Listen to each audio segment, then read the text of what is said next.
God sets the lonely in families. Psalm 68:6a. Father, as this Thanksgiving week unfolds and evening shadows fall, I come before you with an honest heart. You know where I am tonight, whether I'm sitting alone in a quiet house or surrounded by the possibility of connection that feels just out of reach. You see the invitations I've received and the pride that whispers I shouldn't need anyone. You understand the longing for companionship and the fear of being a burden. Tonight, I anchor myself in this truth. You are the God who sets the lonely in families, who orchestrates divine connections, and who never intended your children to walk through life isolated. Meet me here, in this season of togetherness, and do what only you can do. Emmanuel, God with us, I worship you as the one who draws near to the lonely heart.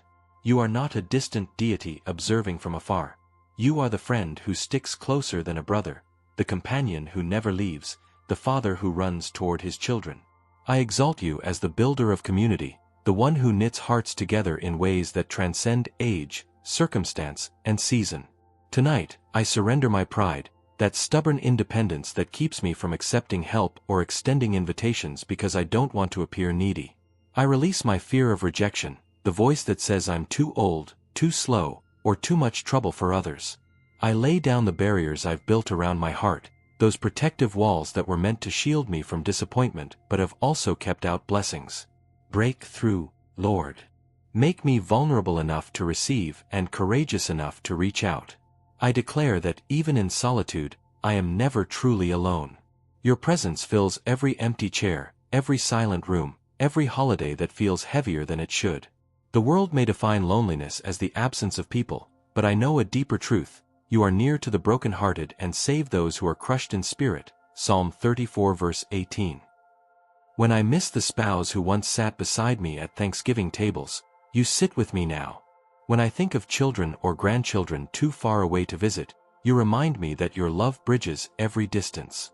Isaiah 41:10 becomes my anchor tonight. Do not fear, for I am with you. Do not be dismayed, for I am your God. I will strengthen you and help you. I will uphold you with my righteous right hand. I receive this promise not as empty comfort, but as living reality. Lord, I've walked with you long enough to know, you have been faithful in every season, and you will not abandon me now. If this Thanksgiving finds me alone, transform my solitude into sacred intimacy with you. Let these quiet hours become treasured moments of communion that others, in their busyness, might miss. I stand in faith that doors of fellowship are opening for me this Thanksgiving week. Where there have been invitations, I receive boldness to say yes. Where I've hesitated, thinking I might impose or disrupt, I declare that my presence is a gift, not a burden. Hebrews 10:24-25 reminds me not to give up meeting together, but to spur one another on toward love and good deeds. Father, you didn't design your church, your family, to function with missing members. When I isolate myself, I rob others of the blessing I carry. Decades of faithfulness, prayers that have moved heaven, wisdom forged in valleys they haven't yet walked. Tonight, I pray for specific courage. Courage to pick up the phone and accept that dinner invitation.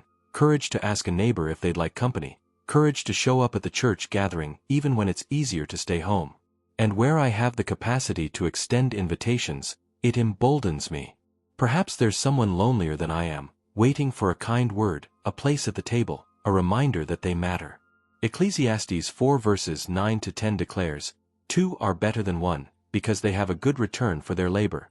If either of them falls, one can help the other up." Lord, connect me with my two, whether I'm the one extending the hand or grasping it. I declare that Thanksgiving is building bridges across generations in my family. For those with children and grandchildren nearby, I pray for gatherings filled with laughter, shared stories, and the passing down of faith traditions. Let me tell them again about your faithfulness, about answered prayers they've never heard, about the years when provision seemed impossible but you came through. Psalm 103:17 promises, "From everlasting to everlasting the Lord's love is with those who fear him, and his righteousness with their children's children." I claim this for my lineage. And for those whose families are scattered, I pray for meaningful connections through phone calls, video chats, and handwritten notes that carry the weight of love across the miles. Don't let distance steal the blessing of togetherness. Give us creativity to celebrate in new ways. I also lift families fractured by conflict or misunderstanding. This Thanksgiving, let there be reconciliation. Soften hardened hearts.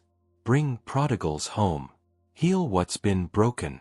Proverbs 17 verse 6 says, "Children's children are a crown to the aged, and parents are the pride of their children." Restore that mutual honor, Lord. Let this season be marked by restoration, not regret. I proclaim that I have something meaningful to contribute this Thanksgiving. I reject the lie that I'm merely a spectator in other celebrations, someone to be accommodated rather than included. My presence matters. My prayers carry weight in the spiritual realm. My testimony of your faithfulness over decades encourages those just beginning their journey.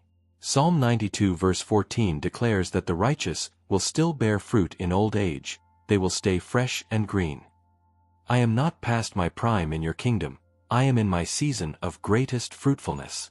Titus 2 verses 3-5 instructs older men and women to teach what is good, to train the younger generation. This Thanksgiving, I embrace my role as legacy builder, wisdom keeper, and blessing speaker. When I sit at tables with younger family members or friends, I won't apologize for my pace or my limitations. Instead, I'll offer what they desperately need: perspective that only time with you provides, peace that only trials have forged, and faith that only years of proving your goodness can produce. I am not a burden to be tolerated, I am a treasure to be cherished. Father, as this Thanksgiving week continues, I seal these truths over my life. I am surrounded by your presence, whether I'm alone or in community. Doors of fellowship are open to me, and I dare to walk through them. My family, both natural and spiritual, is blessed by my life and legacy. I have purpose, value, and meaningful contribution to offer.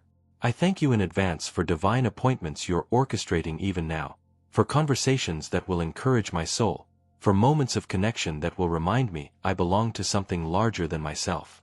Whether I celebrate Thanksgiving surrounded by many or in quiet intimacy with you alone, I will give thanks. You have been faithful for every year I've walked this earth, and you will continue to be faithful until I see you face to face. In Jesus' name, Amen.